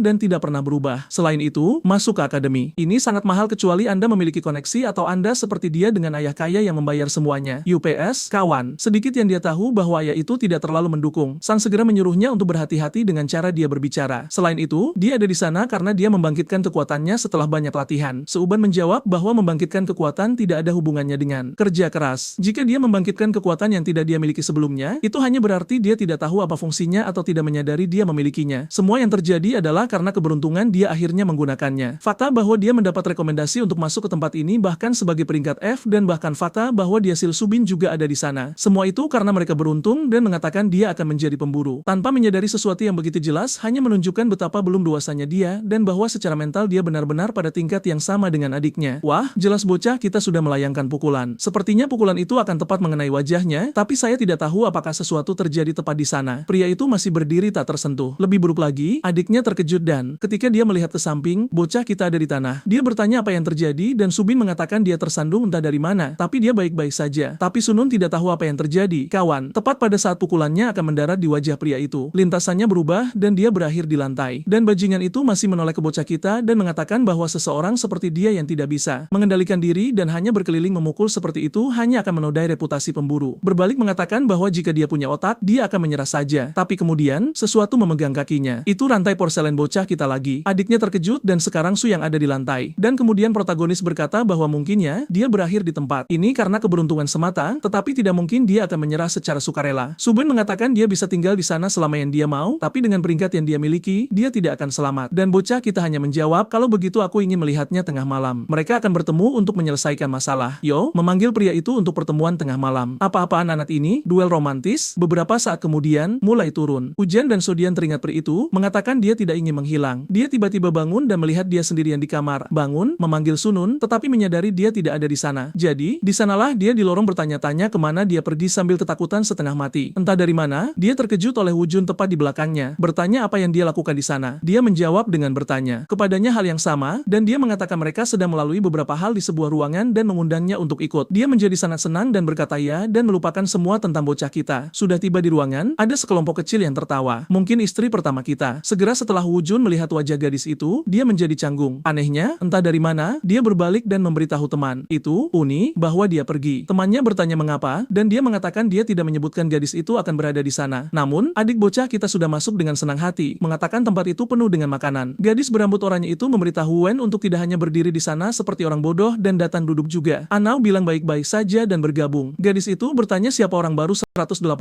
itu dan dia menjawab bahwa dia teman dari seorang teman atau semacamnya. Dan ketika Soan menyapa, yang lain tidak terlihat senang sama sekali. Apa yang terjadi, kawan? Begitu banyak drama di kapal ini. Puryum agak bingung tentang kehadiran Soyan di sana dan bertanya kemana San pergi. Dia bilang dia tidak tahu. Saat dia bangun, dia tidak ada di sana. Dan tentu saja, Puryum juga menyadari Subin tidak ada di ruangan itu. Ditambah lagi, interaksi di antara mereka tampak agak aneh. Mungkin ada sesuatu yang terjadi di antara mereka berdua. Tepat pada saat itu, keduanya saling berhadapan. Dan bocah kita ingin tahu mengapa pria yang lain memakai jas hujan. Subin berkata, jelas, karena hujan. Tapi bagaimana dia akan bertarung sambil memegang payung? Bocah kita mengatakan itu cara terbaik untuk menjauhkan air dari tubuhnya. Keduanya saling menatap, keduanya bertanya-tanya apakah yang lain adalah orang bodoh. Tepat pada saat itu, keduanya juga mulai mengaktifkan kekuatan mereka. Dan Suban mengatakan bahwa kekuatan yang dia miliki adalah roh air. Hujan turun dan mereka dikelilingi oleh laut. Di tempat seperti itu, kekuatannya diperkuat dan jika dia kehilangan kendali, bocah kita bisa berakhir mati. Tapi Siun hanya membuang payungnya dan bertanya, bukankah dia yang ingin memulai ini? Pada saat yang sama, detik, pria itu berkata, baiklah, kalau begitu. Roh air mulai terbang menuju Siun dan menembakkan ledakan laser kawan. Dia menghindar, yang mengejutkan pria itu, lalu mengaktifkan rantai dan melemparkannya ke arahnya. Pria itu berkata, itu mengesankan. Tapi tentu saja, rantainya mudah dihancurkan. Untuk Nefran, itu tidak buruk. Hanya aneh bahwa rantainya lebih lemah daripada rantai yang asli. Shun sudah terkejut, kawan. Bajingan itu punya dua roh. Saya hanya ingin mengatakan bahwa dengan apa yang dia gunakan, dia tidak akan mencapai apapun. Resistensinya sangat rendah sehingga bahkan tidak bisa digunakan untuk menyerang atau bertahan. Sekarang ada bocah kita yang melakukan salto, menghindari segalanya. Satu-satunya hal yang tersisa padanya. Sekali lagi, dia menarik rantai, meluncurkan serangan lain, tetapi benda itu hancur menabrak dinding, dan bajingan itu bahkan bertanya apakah itu satu-satunya taktik tidak berguna yang dia miliki. Dia seharusnya menyadari sekarang bahwa dia belum mengambil satu langkah pun sejak ini dimulai. Sudah waktunya dia mengerti mengapa dia tidak pantas berada di tempat ini. Bocah itu mengatakan bahwa justru karena dia belum bergerak atau mengambil satu langkah pun dia tidak menyadarinya. Ketika pria itu melihat ke bawah, ada beberapa rantai kecil di dekat sepatunya. Dan bagian terburuknya adalah bocah kita telah mengaitkannya ke panggangan sebelum pria itu bisa melakukan apapun dan menariknya mundur ke dinding. Dan bocah kita mengatakan bahwa dia hanya menggunakan taktik yang sama karena itu satu-satunya hal yang bisa dia lakukan. Saya pikir dia akan menjatuhkan kalimat etik, tetapi anak itu hanya mempermalukan dirinya sendiri. Sekarang, ya, dia benar-benar mempermalukan si bodoh. Mengatakan bahwa dia hanya menggertak, tampaknya karena dia tampaknya tidak memiliki peringkat setinggi itu. Itu karena jika dia melakukannya, dia tidak akan dipukuli oleh peringkat F sepertinya. Subin kemudian mengubah ekspresinya dan mengatakan bahwa, baiklah, mari kita mulai menanggapi ini dengan serius. San menyuruhnya untuk datang saja, tapi sekarang kita kembali ke ruangan dengan pria berotot yang mengatakan ini pencurian. Sepertinya, gadis di sana menarik karakter berperingkat SS yang penuh dengan statistik baja dan semua itu, dan dia agak canggung, mengatakan dia hanya beruntung. So bertanya apa ini, tapi mereka datang menjelaskan ini adalah permainan papan. Sepertinya permainan ini menganalisis kekuatan orang yang membuatnya, dan karakternya agak cocok dengan itu. Sial, jadi gadis itu, peringkat S kawan, rusak. Sekarang giliran Puryum, yang mengklik tombol kecil dan membuat penyihir peringkat B. Apa? Saya tidak terlalu menyukai konsep permainan ini, bro. Permainan ini seharusnya keren. Ini akan menjadi sampah. Biarkan itu untuk kehidupan nyata. Tapi Puryum menjelaskan bahwa teknologi yang sama yang digunakan dalam permainan ini adalah teknologi yang dia gunakan di peralatan latihan. Wah kawan, dia menyerahkannya kepada So dan menyuruhnya untuk mencobanya. Syukurlah benda itu tidak diaktifkan, namun dia merasa sedih dan ingin tahu dengan pasti mengapa tidak berhasil. Pria itu tampak bingung. Pria berambut pirang pun tidak tahu apa-apa, dan gadis berambut oranye menduga mungkin dia terlalu lemah atau kekuatannya tidak cukup. Tiba-tiba perangkat itu menyatakan bahwa kemampuan pemain nomor 5 tidak dapat dianalisis dan diperkirakan dia mungkin seorang regresor. Permainan menjadi sangat eksplisit dengan gadis itu yang sedang disiksa. Semua orang terkejut dan dia mendapatkan kelas rahasia secara acak. Semua orang menjadi heboh, mengatakan mereka iri karena ini sungguhan gila. Wan kemudian berbalik dan bertanya apakah ini benar-benar terjadi. Lalu dia teringat Jiang memberitahunya bahwa dia harus merahasiakan fakta bahwa dia adalah seorang returner dengan segala cara. Dia bertanya mengapa, dan Jiang menjelaskan bahwa kebanyakan regresor membawa banyak masalah, seperti dirinya yang kehilangan 12 tahun hidupnya. Itulah mengapa mereka sulit beradaptasi dengan masyarakat dan akhirnya melakukan berbagai macam kejahatan serta dipandang rendah. Itulah sebabnya banyak yang dianggap sebagai bencana berjalan. Dengan reputasi seperti itu, lebih baik tidak ada yang tahu, atau dia akan dihakimi. Kembali ke permainan, dia tampak canggung mencoba menjelaskan, tapi Wu Jun memintanya untuk segera mengatakannya dan berhenti mengulur waktu. Dia ingin mendengar kisahnya. Dia tampak bersemangat, ingin tahu tentang dunia lain dan apa yang terjadi di sana. Dia mendapatkan kelas pembunuh naga sementara semua orang penasaran ingin tahu lebih banyak tentangnya. Meskipun yang lain tampak bersemangat, dia seharusnya menyembunyikannya, kan? Tapi kasihan, dia hanyalah seorang anak kecil, bermental lemah, dan sudah mulai merasa senang, bukan? Karena tidak ada yang takut padanya. Gadis berambut coklat mengatakan mereka tidak peduli dengan hal itu, dan pada saat itu, dia menjadi bersemangat dan berkata, "Oke, dia harus memberitahu mereka." Tentu saja, gadis berambut oranye mungkin tidak menyukai hal ini sedikit pun, dan segera dia berkata bahwa dia mendengar sebagian besar regresor menghadapi makhluk dan lawan yang tak terhitung jumlahnya. Apakah kebetulan dia sudah membunuh seseorang? Saat itu juga, Soan teringat pria yang dadanya dia hancurkan hingga berlubang. Tapi tepat saat semuanya kembali menarik, kita kembali ke pengadilan dengan Subin berkata, "Sayang sekali, karena meskipun teknik dan strateginya bagus, itu semua tidak cukup karena dia akhirnya terkapar di lantai. Dan dengan itu, dia pasti sadar bahwa terkadang kekuatan instan yang didapatkan beberapa orang lebih kuat daripada kerja keras orang lain. Itulah mengapa banyak yang menyerah pada impian mereka karena peringkat yang rendah. Sementara yang lain, kawan, sudah menunjukkan kemampuan yang muncul entah dari mana dan menjadi tidak tersentuh. Begitulah dunia ini. Baik itu kekuatan, keluarga, koneksi, bahkan kemampuan. Ada batasan yang jelas untuk apa yang bisa dicapai seseorang hanya dengan kekuatan. Saat dia memasuki Akademi Hunter, dia akan tahu bahwa ada orang yang jauh lebih buruk, lebih kejam, dan lebih kuat darinya. Dengan kata lain, pada akhirnya, dia hanya akan pergi ke sana untuk menderita. Namun anak laki-laki kita berkata bahwa ayahnya bahkan bukan peringkat S atau A saat dia memulai. Meski begitu, dia sudah mencapai lebih dari siapapun yang berpangkat A atau lebih tinggi. Mereka menyelesaikan Dumion peringkat A dan S yang tak terhitung jumlahnya dan menyelamatkan banyak orang. Semua yang dia lakukan pada dasarnya melalui usaha murni. Dia mungkin peringkat F, tapi dia tidak akan menyerah semudah itu. Suban mengatakan bahwa rupanya dia tahu banyak karena ayahnya, dan dia bertanya apakah dia ingat gerbang peringkat S yang muncul di kota Mapapo 7 tahun yang lalu. Sunun mengerutkan kening dan bertanya mengapa dia tiba-tiba mengungkit hal itu entah dari mana, dan pria itu menjawab bahwa gerbang itu berakhir dengan korban yang tak terhitung jumlahnya. Bukan hanya karena monster, tapi banyak orang juga mati karena kekuatan hunter. Protagonis bertanya mengapa dia mengungkit hal itu, dan Subin mengatakan itu karena tidak ada lagi yang mengkritik apa yang terjadi saat itu. Simun hendak mengatakan bahwa para hunter punya alasan, tetapi Subin memotong dan berkata bahwa ayahnya lah yang membunuh adik perempuannya, dan konyol baginya untuk mengatakan bahwa dia tidak punya pilihan selain mengorbankan banyak orang untuk menyelamatkan segelintir orang. Seorang hunter harus melindungi semua orang. Sekali lagi, dia bertanya apa yang sedang coba dilakukan Sil Subin. Sementara dia melalui semua ini dan tipe hunter seperti apa yang ingin dia jadikan dirinya. Saat semua ini terjadi, ada seseorang yang aneh, mendengarkan dari samping. Dan tentu saja, sekarang kita kembali tepat pada saat gadis berambut oranye bertanya apakah dia sudah membunuh seseorang. Tidak ada yang bisa berkata apa-apa. Dan jelas So menjadi canggung. Dia agak tersendat dalam kata-katanya dan tiba-tiba berdiri sambil mengatakan dia akan pergi ke kamar mandi. Dia meletakkan tangannya di dada dengan sedikit malu dan lari. Si bodoh tertawa dan kemudian Purium bertanya pada Midori mengapa dia mengungkit hal itu tiba-tiba. Dia agak meminta maaf dan mengatakan gadis itu toh berada di departemen teknik. Bahkan Purium mengatakan tidak, dia ada di departemen hunter. Tiba-tiba ekspresi gadis itu berubah dan mengatakan bahwa dalam hal itu dia belum siap. Seorang hunter bukan hanya seseorang yang harus membunuh makhluk. Terkadang mereka perlu membunuh orang lain, mengambil nyawa sebagai bagian dari pekerjaan. Dan dengan pola pikir seperti itu, dia belum siap untuk berada di sana. Sodium pergi ke bagian lain kapal. Jantungnya berdebar kencang dan dia terus bertanya-tanya mengapa dia lari. Yang harus dia katakan adalah bahwa dia belum membunuh siapapun. Tapi memikirkan momen saat dia menggunakan panah itu membuat jantungnya berpacu. Dia masih merasa tidak layak berada di sana. Sekali lagi, dia teringat peri itu dan bertanya-tanya apakah dia benar-benar bisa mendapatkan teman baru. Saat itulah seseorang muncul di sampingnya. Itu adalah gadis yang ada di dalam permainan tadi, menyapa dan memperkenalkan dirinya sebagai Modan. Dia bertanya apakah dia ingin kembali dan bermain di ruangan itu, tapi So hanya menjawab tidak. Gadis itu mengatakan sayang sekali karena ini pertama kalinya dia melihat seseorang mendapatkan kelas rahasia. So meminta maaf, tapi mengatakan dia tidak yakin ingin berpartisipasi. Memikirkan apa yang dia alami membuatnya takut. Mod mengatakan dia mengerti perasaannya. Dia bangkit terlambat saat dia sudah di sekolah menengah. Masalahnya, itu terjadi di tengah kelas. Dia kehilangan kendali dan sebagian besar temannya terluka parah. Tapi meski begitu, dia percaya pada dirinya sendiri dan dia dia tidak akan membiarkan siapapun mengintimidasi dirinya, terutama karena dia mendapatkan kembali kendali dan berhasil selamat dari itu. Yang harus dia lakukan adalah berusaha keras agar hal seperti itu tidak terjadi lagi. Lalu So ingat saat dia berbicara dengan San yang merupakan peri mimpi dan bertanya apakah sebelumnya tidak ada batu tangis di sana dan bagaimana batu itu berpindah. Peri menjelaskan bahwa dia hanya berbicara dengannya dan batu itu pergi. Ya, itu memang batu tangis dan sekarang masuk akal. Dan peri menjelaskan bahwa dia berbagi rasa sakitnya dengan batu itu dan dengan itu dia merasa lebih baik dan pergi karena batu itu menyimpan air mata banyak orang dan begitulah banyak persahabatan terbentuk. So tersenyum dan berkata dia benar. Yang harus dia lakukan adalah mencoba. Saat mereka berpikir untuk kembali ke ruangan, sebuah serangan terjadi dan menarik perhatian mereka. Mereka mengikutinya dan tentu saja berakhir tepat di tengah pertarungan sang protagonis. Saat ketika Subin berbicara tentang insiden Mapo 7 tahun yang lalu, Samyan menjawab bahwa tidak ada yang menyalahkan ayahnya karena dia tidak bersalah saat itu. Dia punya alasannya dan itu perlu. Tepat saat pria itu berteriak bahwa adik perempuannya mati dan ayahnya adalah seorang pembunuh. So terkejut dan bersembunyi mencoba memahami apa yang mereka bicarakan. Dia hanya mendengar dengan jelas bahwa 7 tahun yang lalu ayahnya telah membunuh adik perempuan Subin. Kemudian pria itu bertanya mengapa Seyun ingin menjadi seorang hunter. Sang protagonis menjawab bahwa dia sudah tahu Subin ingin menjadi hunter yang menyelamatkan semua orang. Tapi dia di sisi lain bahkan tidak pernah berpikir hunter seperti apa yang ingin dia jadikan dirinya. Dan dia tahu banyak orang di kapal ini berpikir dengan cara yang sama dengannya. Tapi terlepas dari apakah dia punya tujuan atau tidak, jika dia serius dan memberikan yang terbaik, itulah yang penting pada akhirnya. Tapi itu justru membuat Subin semakin marah, yang mengatakan bahwa mereka benar-benar berbeda satu sama lain. Dia menyerang lagi, tapi anak kita berhasil menghindar, meraih perutnya, dan membantingnya ke tanah. Pria Suban ini juga tidak beres di kepalanya. Entah dari mana, dia mulai berteriak. Laser melesat darinya, merobek awan. Lalu salah satu roh muncul tepat di wajah anak kita dan menjatuhkannya ke tanah. Tapi dia memperhatikan sesuatu yang aneh. Roh-roh itu mulai menghilang dan sekali lagi siun kembali. Kawan, tapi sekarang mendaratkan pukulan tepat di tengah wajahnya. Saat itulah dia menyadari bahwa entah dari mana seseorang telah menempatkan sigil kekuatan di lengannya. Pasti saat anak kita masuk dan meraih perutnya. Benar, apa yang tidak bisa dia mengerti adalah mengapa seorang siswa biasa memiliki sesuatu seperti itu. Jelas, kan? Bajingan itu mencuri segalanya dari ayahnya. Dan kemudian anak kita mengatakan bahwa pada akhirnya dia masih sering dipukuli. Marah, Subin menyerangnya lagi sementara adik perempuannya bertanya-tanya apa yang akan mereka lakukan. Lalu seseorang muncul di sebelah mereka berdua menanyakan apa yang sedang terjadi. Di tengah pertarungan, Subin bertanya-tanya apa masalahnya dengan orang yang memiliki tujuan tidak berarti namun menanyani berbagai hal dengan begitu serius. Dia mengatakan bahwa, terlepas dari tujuannya, yang terpenting adalah apa yang dia lakukan. Itu benar-benar salah. Mereka tidak sama sekali. Kemudian Subin teringat hari tarian itu ketika dia terbangun di gurun antah berantah. Kawan, di sekelilingnya ada banyak mayat orang mati yang terkubur. Hari itu, dia berlari tanpa henti melewati reruntuhan, bertanya-tanya mengapa hal itu terjadi padanya. Kebetulan macam apa yang membuatnya layak menerima neraka itu? Tanah itu basah oleh darah, tetapi bintang-bintang bersinar tidak seperti sebelumnya. Dia tersandung, jatuh ke tanah, dan bertanya-tanya mengapa tidak ada yang membantunya dalam tragedi itu. Jika mereka hunter, mereka seharusnya membantu semua orang di sana. Kemudian dia melihat ilusi dirinya yang lebih tua, mengatakan bahwa dia akan menjadi orang yang dia butuhkan, seseorang yang akan menyelamatkan semua orang. Dan sekarang dia mengingat San mengatakan bahwa mereka sama. Tapi dia yakin bahwa jika itu tidak benar, maka mereka benar-benar berbeda. Itu karena dia selalu bertanya-tanya mengapa hunter dengan kekuatan terbaik selalu hanya menggunakannya untuk keinginan egois. Dia kemudian memberitahu Seong bahwa dia perlu menangani semua ini dengan lebih serius. Sunyong hanya menjawab bahwa mempelajari tanggung jawab dan mengapa dia ingin menjadi hunter adalah alasan dia ada di sana. Mereka saling menatap sejenak ketika tiba-tiba mereka berdua mendengar sesuatu di samping dan menoleh. Seorang pria yang sangat aneh telah melepaskan tembakan ke udara dan anak kita bertanya siapa dia. Kita melihat sedikit lebih awal bahwa Puriumlah yang datang. Kawan, bertanya apa yang sedang dilakukan keduanya dan mengapa mereka tidak berhenti saja. Dia berkomentar bahwa mereka bisa terluka dan tepat saat itu Sodian teringat pria yang dia bunuh. Earl, tenanglah sekarang. Tapi dia tenang, mengatakan yang terbaik adalah segera menghentikan mereka. Pium bertanya bagaimana dan dia berkata, hentikan saja mereka berdua. Kawan, halangi saja jalan mereka dan mereka akan berhenti. Tapi pria itu mengatakan bahwa pertarungan antara orang-orang terampil itu seperti melompat ke tengah baku tembak. Kemudian Sun membayangkan jika dia melompat ke tengah pertarungan, itu bisa memicu kekuatannya yang akan menjadi lebih buruk. Anak kecil itu kemudian menatapnya dan menyuruhnya untuk tetap di sana, bahwa dia yang akan menanganinya. Senjata yang dia keluarkan adalah alat ajaib, iklan, dan begitulah cara dia melepaskan tembakan dan membuatnya meledak. Semua drama ini hanya agar anak ini melepaskan tembakan ke udara dan mencoba memberi mereka berdua pelajaran moral. Untungnya, tepat setelah itu, Jiang muncul dari belakang dan bertanya apakah dia benar-benar menembakkan senjata. Seingatnya, alat ajaib tidak diperbolehkan di akademi atau di kapal, jadi mereka bertiga harus menjalani disiplin. Adegan berikutnya, dengan kapal berhenti di pulau, kawan, Wu Jun mengatakan dia kalah. Bahkan dia, yang dianggap sebagai salah satu siswa terburuk, belum pernah mendapatkan hukuman disiplin. Sebelum tiba di sekolah, sudah meminta maaf kepada Purium, yang mengatakan tidak apa-apa, tapi pada akhirnya, itu adalah kesalahannya karena menembakkan senjata. Selain itu, senjata yang dia bawa adalah sesuatu yang diminta para guru untuk dia kembangkan, kan, jadi situasinya tidak akan terlalu buruk baginya. Tapi kemudian dia menatap anak kita dan mengatakan bahwa bagi mereka, keadaannya akan lebih buruk. Bagaimanapun, mereka berurusan. Dengan itu nanti, saatnya menuju asrama. Dia pikir itu aneh karena dia pikir dia akan tinggal di dekat Sunny. Dan dia menjelaskan bahwa sebenarnya di pulau ini, ada beberapa asrama yang tersebar di mana-mana. Saat itulah Su mulai takut berada di dekat gadis Miju itu. Kemudian para gadis melihat ponsel mereka dan melihat bahwa setidaknya dia dan saudara laki-lakinya berada di asrama yang sama. Tepat saat dia menyebutkan nama tempat itu, yang sangat aneh. Seseorang menjatuhkan kopernya ke tanah. Itu adalah Subin. Dan jelas dari raut wajah mereka, dia pasti berada di asrama yang sama. Mereka hanya berdiri di sana dengan tercengang sampai seorang wanita muncul menyapa dan memperkenalkan dirinya sebagai Yan dan bahwa dia adalah pengawas asrama mereka. Sun mulai sedikit rileks. Setidaknya, gadis aneh itu tidak bersamanya. Dan Modan mengatakan bahwa rupanya mereka bersama lagi, jadi itu akan menyenangkan. Mengingat dia bersama saudara laki-lakinya dan satu-satunya temannya, dia yakin semester ini dimulai dengan baik. Kemudian kita melihat sekitar 100 tahun yang lalu di era kacau ketika monster melahap orang dan pengguna kemampuan jahat berkeliaran di dunia dengan bebas. Saat itulah seorang pria punya ide untuk menciptakan pusat pendidikan bagi pengguna kemampuan. Setelah beberapa tahun dan menghindari pengawasan pihak berwenang, dia membuat sekolah kecil sendirian di pulau terpencil. Beberapa waktu kemudian, tempat itu dikenal sebagai sekolah hunter. Di tempat itu, kebangsaan, usia, atau pendidikan tidak masalah. Selama Anda memiliki kemampuan dan telah terbangun, Anda bisa menjadi bagian darinya. Ah kawan, jangan beri kami pemasaran palsu itu. Kita sudah tahu bahwa jika seseorang payah, Anda menendang mereka keluar. Meskipun pulaunya tampak kecil, perbedaan besar dengan sekolah ini adalah seluruh pulau itu adalah sekolahnya. Kawan, tidak hanya memiliki materi berkualitas dan area pelatihan yang sangat bagus, tetapi juga informasi yang sangat luas. Infrastruktur di sana sama majunya dengan kota besar. Dan apa yang memungkinkan hal itu adalah bahwa setiap hunter yang bermimpi menjadi kuat melihat tempat itu sebagai tempat perlindungan pendidikan. Dan saat itulah Sodium tiba yang tidak tahu tentang prestise tempat itu dan mengira dia hanya tiba di sekolah biasa. Dia bersiap-siap dan anak kita muncul memberitahunya bahwa upacara pembukaan akan segera dimulai. Dan dimulailah semester pertama tahun pertama. Kawan, aku punya perasaan aneh karena cerita ini sudah meledakkan seseorang menjadi dua dan sekarang semuanya sangat tenang. Kamu tahu, aku merasakan bahaya dan kekacauan akan datang. Hari upacara di kamar asrama. Anak kita ada di sana mengatakan bahwa dia akhirnya tiba. Itu Sun dan dia ingin tahu di mana orang yang satunya lagi. Modan menjelaskan bahwa Subin masih bersiap-siap untuk pergi ke acara itu dan kawan. Anak itu sedikit aneh, bukan? Siapa yang perlu bersiap-siap untuk upacara? Dia mengatakan jelas dia harus bersiap-siap, terutama karena dia adalah perwakilan mahasiswa baru tahun ini. Dan kemudian ada Sububin, kawan, bersumpah atas nama 2.625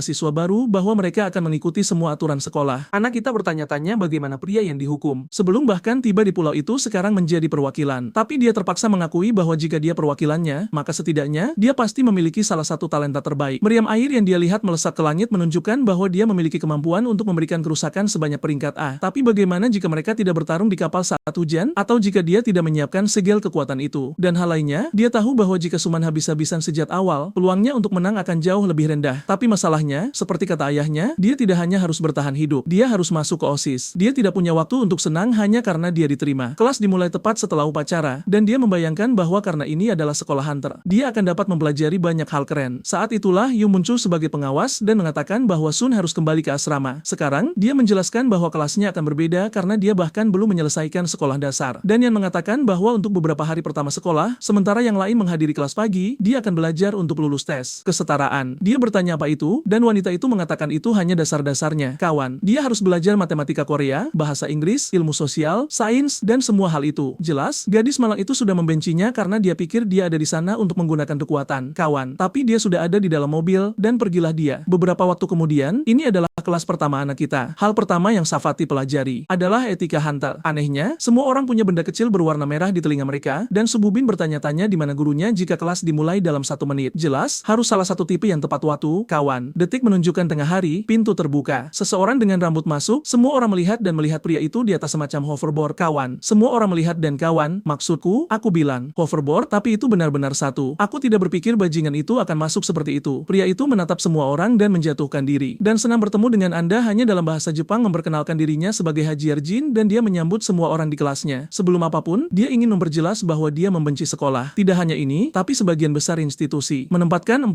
orang di ruangan yang sama adalah puncak ketidakefisienan karena tidak ada yang berada di level yang sama, terutama mengingat para siswa di sana memiliki kemampuan khusus dan satu sama lain benar-benar berbeda. Mereka juga pasti keras kepala dan memiliki prinsip sendiri. Dia, misalnya, adalah tipe yang suka menjadi sangat efisien. Dan mengikuti alur pemikiran itu, dia melontarkan pertanyaan pertama. Sebagian besar, monster kecil dan menengah bisa dijatuhkan dengan peralatan militer modern. Meski begitu, hanya hunter yang dikirim ke dalam Dungeon. Mengapa mereka pikir begitu? Semua orang hanya saling memandang, tidak tahu harus menjawab apa. Dan dia mengatakan itu hanya karena ekonomi. Dia mengatakan itu karena senjata dan tank sangat mahal dan ada kemungkinan keuntungan yang diperoleh dari batu ajaib. Bahkan tidak akan menutupi biayanya. Di sisi lain, seorang hunter hanya makan dan buang air. Bahkan jika mereka mengerahkan kekuatan fisik yang sangat besar, mereka masih sangat hemat biaya. Dan begitulah profesi hunter lahir. Pada akhirnya, ini semua tentang uang. Itulah alasan mereka disebut hunter dan bukan pahlawan atau pahlawan super. Tapi jelas, bagi hunter itu sendiri, uang bukan satu-satunya. Biaya. Di tengah pertempuran, mereka harus belajar menggunakan energi fisik dan mental mereka seminimal mungkin. Mereka harus dioptimalkan dan memilih strategi terbaik untuk bertarung. Jika tidak, mereka mungkin kehabisan tenaga di tengah Dungeon. Seiyan teringat Jia mengatakan bahwa dia menghabiskan terlalu banyak energi dalam segala hal yang dia lakukan. Dan sang guru mengatakan tidak ada yang lebih umum dan lebih bodoh daripada mati karena kelelahan dalam pertempuran. Dengan kata lain, efisiensi adalah kualitas nomor satu yang dibutuhkan seorang hunter. Dia memanggil seorang anak di depan yang sudah terkejut. Kawan, bertanya apa kemampuannya dan dia menjawab bahwa dia adalah penyihir konstruksi. Itu sama seperti anak kita, kawan. Bahkan belum pernah mendengar itu. Profesor ingin tahu jangkauan kemampuannya dan dia mengatakan maksimal 100 M. Kemudian, profesor bertanya apakah dia bisa menguraikan biji dan hal-hal seperti itu dalam struktur fisik. Pria itu ragu-ragu sejenak sebelum menjawab dan profesor segera menghantamnya dengan beberapa pertanyaan, ingin tahu berapa kilo yang bisa dia tangani sekaligus, seberapa cepat dia bisa memanipulasi benda, dan bahan apa yang paling cocok untuknya. Kemudian menghantamnya dengan itu, mengatakan jika dia tidak tahu apa-apa tentang itu, dia gagal. Dia bahkan tidak mengenal dirinya sendiri, apalagi membayangkan memahami musuh. Dengan jumlah informasi yang dia miliki, mustahil baginya untuk membangun strategi dalam pertempuran. Sun Yun hanya menonton, berpikir bahwa pria malang itu bahkan tidak melakukan apa-apa dan sudah hancur. Kemudian Hajiara menatapnya dan memanggil anak laki-laki berambut keriting. Anak kita bertanya dengan serius dan pria itu menjawab, "Iya," menyuruhnya maju dan mengatakan kategorinya. Anak kita tetap diam dan pria itu ingin tahu mengapa. Semua terpelintir di sana, kawan. Dia mengatakan dia tidak tahu tentang kategori-kategori itu. Kemudian profesor terkejut, kawan. Seperti seorang anak yang tidak tahu apa itu matematika di dunia hunter. Bahkan Subin terkejut bahwa dia benar-benar tidak tahu apa-apa sama sekali. Kemudian anak di sampingnya mulai kesal. Bertanya apakah dia sudah kehilangan akal. Mengapa dia mengatakan dia bahkan tidak tahu kategorinya sendiri ketika hari itu di kapal dia bersikap sombong? Siyu mengatakan itu pertama kalinya dia mendengar tentang hal penyihir konstruksi itu. Subin menatap dengan mata lebar bertanya apakah dia benar-benar tidak tahu apa-apa dan dia hanya berjalan pergi mengatakan untuk melupakannya dan bahwa dia harus fokus pada belajar. Rupanya dia berpikir untuk mengajari anak itu tetapi menyerah dengan sangat cepat. Dia ada di sana di tengah semua orang menatap sambil berpikir ada sesuatu yang aneh dengan tempat ini. Tapi lihat keuntungan yang dimiliki pria licik itu. Benar, kawan, dia sudah pergi berbicara dengan Jang. Pria itu mengatakan dia sibuk tapi anak kita meminta sedikit bantuan. Sudah duduk, dia menjelaskan bahwa semua orang berbicara seperti, kamu tahu, hal tentang kelas dan apapun itu sangat penting. Dia merasa aneh karena dia sudah membaca banyak buku, kamu tahu, file di internet dan semua itu, tapi dia tidak tahu apa-apa tentang ini. Jig bersandar dan mengatakan internet dan buku tidak akan membantunya dalam kasus ini. Kemudian dia mencondongkan tubuh dan bertanya apakah dia boleh bertanya sesuatu. Apakah dia setidaknya memiliki lisensi pengguna kemampuan? Sedikit canggung, Sian berkata, belum. Dan segera, pria itu tersentak, bertanya bagaimana itu mungkin. Bahkan jika dia tidak ingin menjadi hunter, seorang pengguna kemampuan harus memilikinya. Gadis kita menjelaskan bahwa dia tidak pernah bisa mendapatkannya karena anak-anak dan remaja memerlukan izin orang tua. Segera, Gang mengerti, kawan. Itu kesalahan bajingan Shimbek yang melakukan segalanya untuk menghentikannya menjadi hunter. Dia kemudian menjelaskan bahwa setidaknya saudara perempuannya yang seorang returner harus memiliki lisensi. Tapi WO, dia bingung, meminta lisensi untuk apa? Jan tampaknya mendapat telepon dari Jang, kan? Dan baru mengetahui hal ini sekarang juga. Pada saat itu, dia menutup teleponnya dan anak kita mengatakan tidak apa-apa. Ketika dia menjadi dewasa, dia akan mendapatkannya. Tapi pria itu mengatakan dia kacau jika itu masalahnya. Juga, dia ingin tahu bagaimana anak itu berlatih jika dia tidak tahu apa-apa. Shun mengatakan dia selalu berlatih fisik dengan Jang, tetapi Jurian selalu mengatakan dia tidak bisa mengajar banyak tentang kemampuan anak itu karena terlalu rumit dan dia tidak tahu tentang apa itu. Tapi Jang mengatakan itu tidak benar.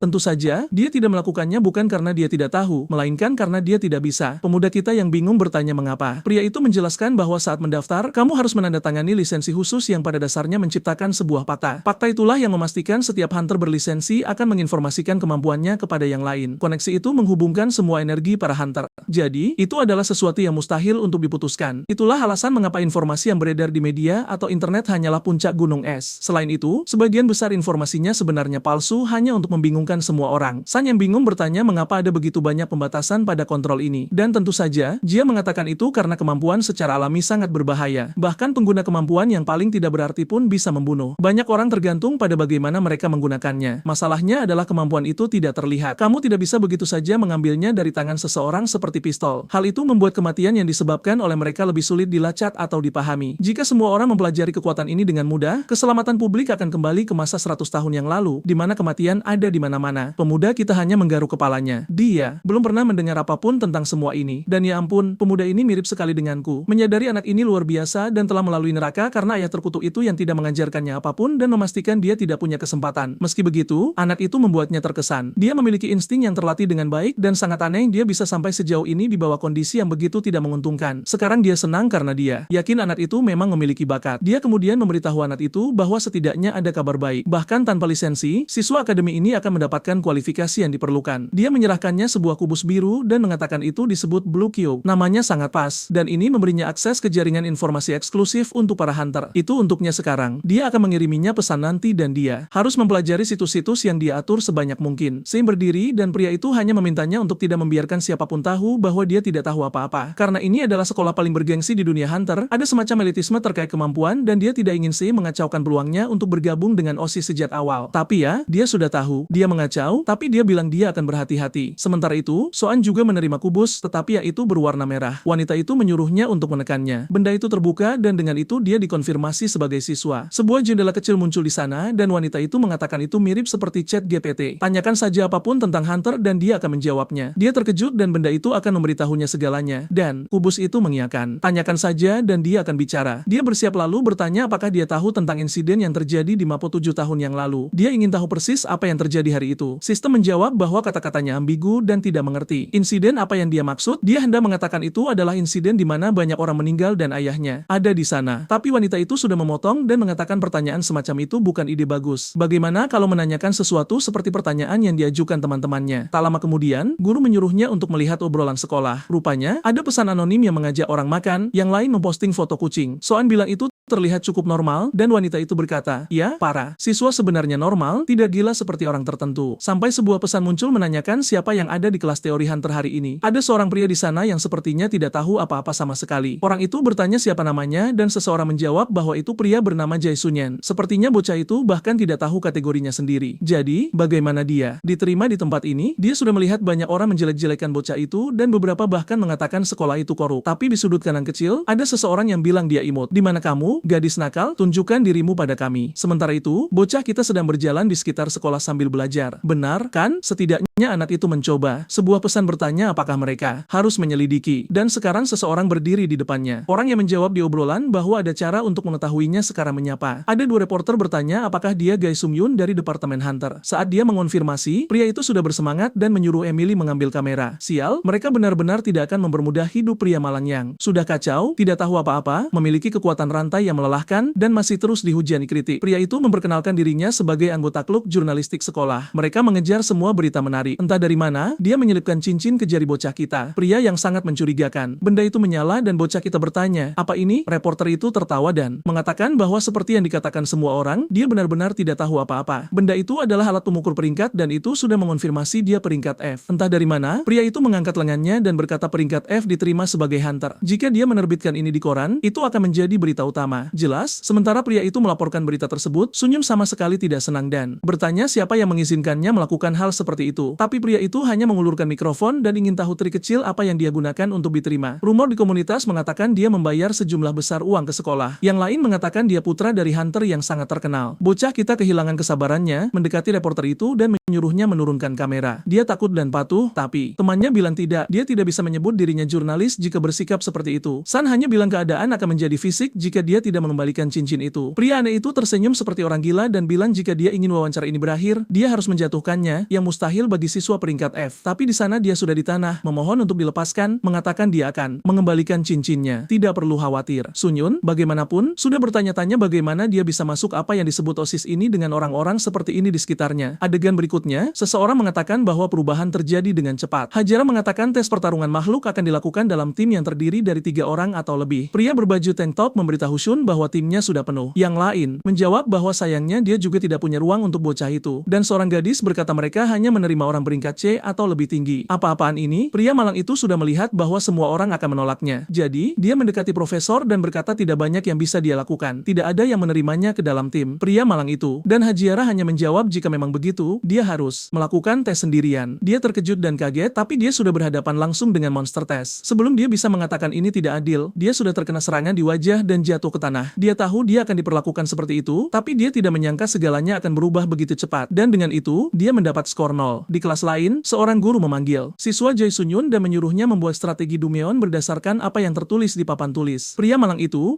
masih belajar tentang kemampuan. Bagaimana dia bisa membuat rencana Dumyeon secepat ini? Guru itu terus menembakkan pertanyaan kepadanya dan dia salah menjawab semuanya. Dan kemudian guru itu sudah memarahinya dan ingin tahu mengapa dia berada di tempat ini. Dia hanya meminta maaf, kan? Agak marah, tapi tidak bisa berkata banyak. Sudah di kafetaria, dia ada di sana mendidih dalam kemarahan. Dia tidak peduli dengan para siswa, tapi guru-gurunya seperti sampah dan sudah membuatnya kesal karena bajingan itu terus-menerus menanyainya sepanjang kelas. Belum lagi, jelas dia memberikan pertanyaan tersulit kepadanya. Bagaimana mungkin dia tahu kelemahan monster yang muncul pada tahun 1986?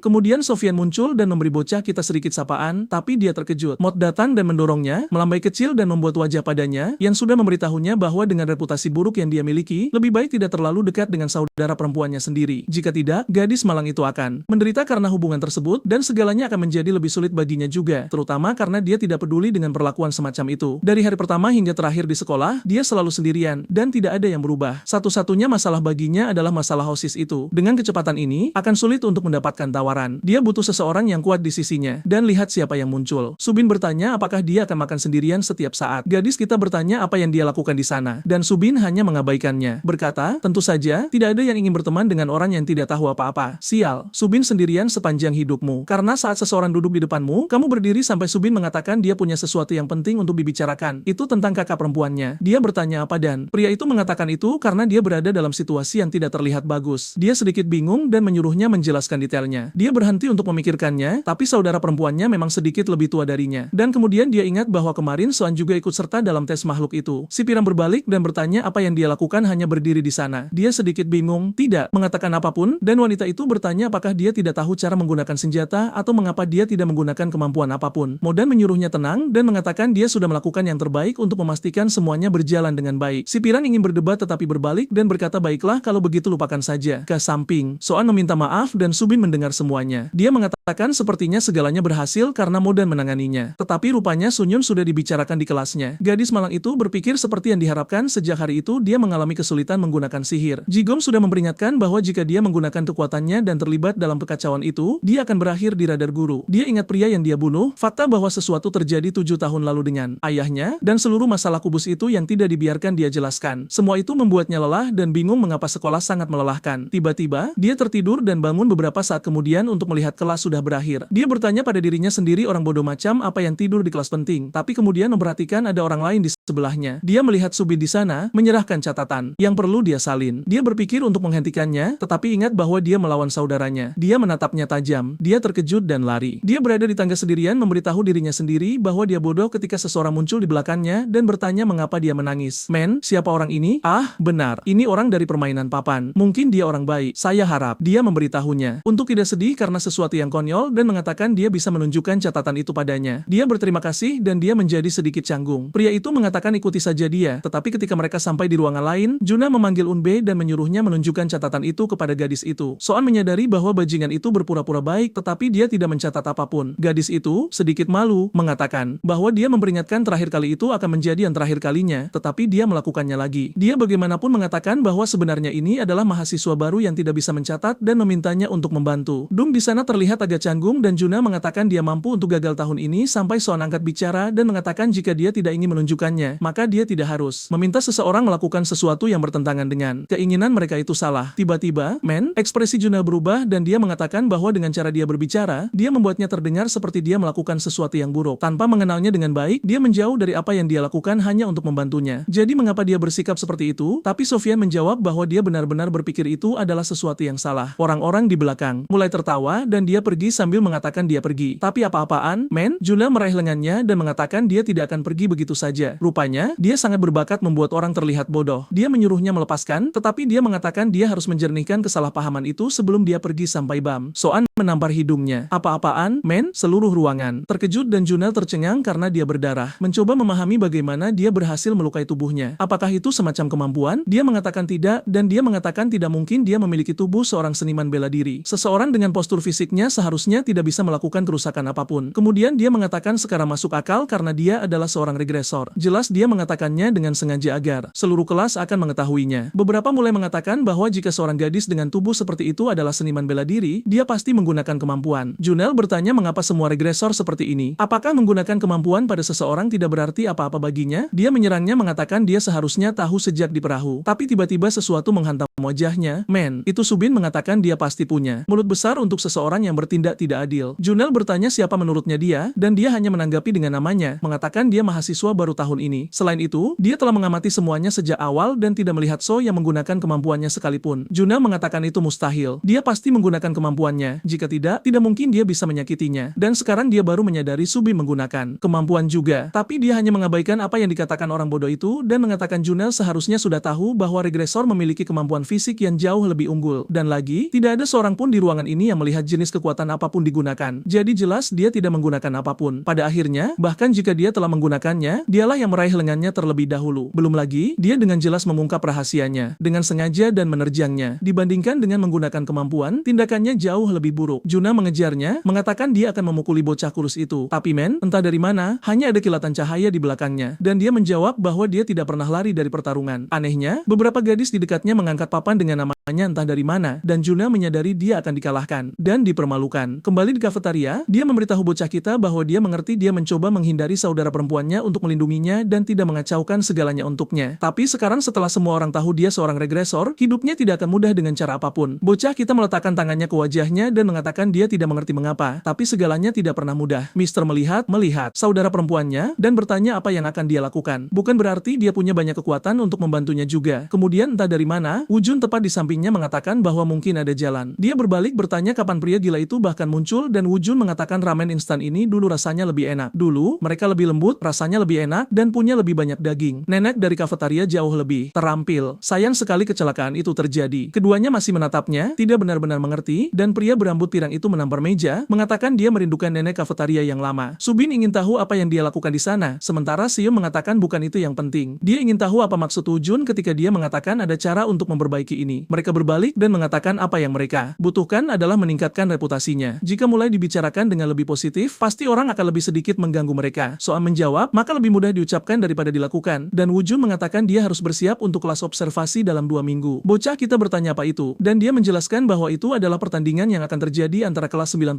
dan 91. Semua mahasiswa baru harus berpartisipasi, dan yang datang untuk menonton bukan orang tua. Tidak, men. Ini adalah hunter papan atas di seluruh industri, termasuk anggota guild terbesar dan yang terkenal, kepala perusahaan, dan semua itu men. Semua orang yang terlibat di dunia hunter datang untuk melihat mahasiswa baru. Sayangnya untuk bocah kita, benar, ayahnya adalah seorang hunter. Jadi, pada saat yang sama, dia punya ayah. Dia juga punya hunter, tapi dia melihatnya sebagai kesempatan besar untuk meningkatkan reputasinya. Subin, bagaimanapun, mengatakan bahwa jika kamu menghitung jumlah orangnya, itu banyak. Bagaimana itu bisa terjadi? Pria itu mengatakan bahwa tahun lalu mereka dibagi berdasarkan ID siswa. Jika tidak ada yang berubah, itu akan sama. Yang harus dia lakukan hanyalah mencari siswa peringkat untuk berlatih bersama dan menunjukkan apa yang dia punya. Jika bocah kita menginginkannya, dia bisa memberinya nama anak yang sangat lemah. Tapi men, seolah-olah itu yang dia inginkan. Wujun sudah agak bingung dan yakin bajingan itu ingin bertarung melawan peringkat A atau peringkat S. Beberapa saat kemudian di perpustakaan, dia ingat bahwa dia berbicara dengan Jiang dan meminta untuk melihat catatan siswa. Jelas, pria itu berkata, benar, men, hanya guru yang bisa melihatnya, tapi pria licik itu, sepertinya, menyerahkan kartu untuk menyampaikan pesan selamat datang kepada Jiang. Dia pergi untuk memeriksa siswa dan mencari tahu siapa regresor di kelas-kelas ini tahun ini. Dia tidak mengatakannya, tapi sepertinya dia tahu siapa mereka. Dan sekarang rencananya adalah menantang mereka saat kelas observasi dimulai. Dan kemudian saat semua orang menonton, dia hanya perlu menggunakan rantai untuk melumpuhkan orang itu. Men, itu rencana yang sangat jelas dan mudah. Tidak diragukan lagi itu akan salah. Adegan berubah ke asrama lain di mana Junel membanting meja mengatakan bahwa soal sialan itu membuatnya terlihat seperti orang bodoh. Miju ingin tahu apa yang akan dia lakukan. Dia mengatakan kesempatan sempurna ada di kelas observasi. Dia akan menunjukkan kepada anak itu siapa bosnya. Miju tertawa dan mengatakan dia tidak terlalu yakin bahwa pria yang berakhir dengan hidung berdarah karena tamparan akan menang, tapi dia setuju dengannya bahwa sangat mudah untuk membenci soal itu dan bertanya apakah dia ingin dia mengurusnya untuknya. Junel bertanya apakah dia pikir dia akan menang dan dia bilangnya, pasti. Tapi sebagai imbalannya, dia akan mencintai bantuannya. Junel terus bersikeras, mengatakan peluangnya rendah, gadis itu seorang regresor, tapi Miju hanya mengatakan bahwa justru karena dia seorang regresor, itu akan lebih mudah. Dan inilah kita dengan lompatan waktu. Kawan, sudah 2 minggu kemudian dan bocah kita siap. Dia membuka pintu dan sial, ada seluruh arena yang penuh, kawanku. Dan pria licik itu mengatakan ini saatnya untuk membuktikan diri. Sementara itu, Soan ada di sana di kelas, mengatakan dia tidak bisa melakukan apapun lagi. Rupanya, itu tentang menggunakan pensil untuk memotong beberapa balok kecil. Saya tidak begitu mengerti. Kemudian Jigon memanggilnya dan memintanya untuk ikut dengannya sebentar. Tepat setelah itu, dia mengatakan dia membawanya ke tempat kelas observasi terjadi, tapi mereka berada di antah-berantah, dan dia bertanya apakah benar ada kelas di sini. Dia mengatakan ya, dan menyuruhnya untuk melewati pintu itu. Ada beberapa jalur yang mengarah ke bawah tanah area 13. Saat turun, dia bertanya apakah dia pernah ke bawah tanah sebelumnya, dan dia bilang tidak. Kemudian dia mengatakan bahwa dulu, sekolah dulunya adalah rahasia besar, jadi sebagian besar bangunan tidak ada di permukaan. Mereka berada di bawah tanah. Saat dia mulai turun, dia melihat tempat itu adalah kota yang sangat besar. Dia bertanya mengapa mereka punya pangkalan rahasia, dan dia mengatakan itu tempat hal-hal paling berbahaya dan penting disimpan. Barang-barang luar biasa dan alat ajaib yang bisa membawa kekacauan dan kehancuran. Bahkan ada makhluk menakutkan yang telah ditangkap untuk penelitian. Selain itu, ada tempat-tempat rahasia yang bahkan dia dan guru tidak tahu apa itu. Dia, bagaimanapun, hanya melihat kota dan membuat bunga kecil dengan napasnya. Kepat, di luar lift, dia bertanya bagaimana kehidupan sekolah akhir-akhir ini dan apakah dia mengalami kesulitan. Dia mengatakan masih sulit untuk mencari teman, tapi setidaknya dia punya Modan. Belum lagi Purium dan Wujun juga baik padanya. Subin dia tidak yakin. Dia pikir dia orang baik. Selain itu, sisa sekolah menghindarinya dan dia pikir itu karena masalah dengan pria itu. Junel, dia gugup ketika dia menyerangnya karena dia takut dia akan dipukul dan akhirnya memicu kekuatan itu. Jigo menepuk kepalanya dan menyuruhnya untuk santai. Terlepas dari bahaya yang mungkin ditimbulkannya, dia bisa mengandalkannya dan saudaranya untuk menghentikan kekuatan itu. Apa yang terjadi terakhir kali pasti tidak akan terjadi lagi. Pintu terbuka dan disitulah kita di dalam arena.